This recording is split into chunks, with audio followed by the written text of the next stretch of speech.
اور اب خبر شامل کریں بنگلہ دیشی فضائیہ کی سربراہ کی قیادت میں اعلیٰ دفاعی وفد کا ایئر ہیڈ کوارٹرز اسلام آباد کا دورہ، بنگلہ دیش کے ایئر چیف کی پاک فضائیہ کے سربراہ سے ملاقات، پاکستان اور بنگلہ دیش ایئر فورس کے درمیان آپریشنل تعاون اور ادارہ جاتی ہم آہنگی پر تبادلہ خیال کیا گیا۔ پاکستان کی جانب سے بنگلہ دیشی فضائیہ کے لیے جامع تربیتی تعاون کی یقین دہانی کرائی گئی۔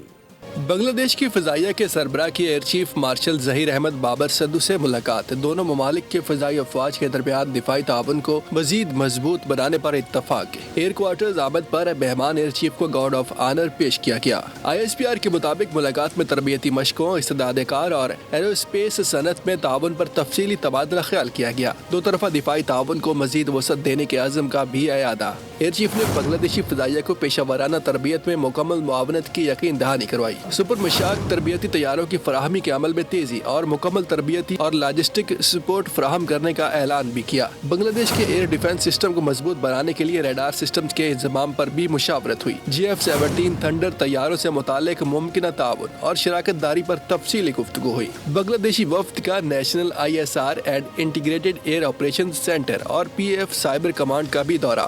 National aerospace science and technology park میں جدید تکنیکی سہولیات کو سراہا۔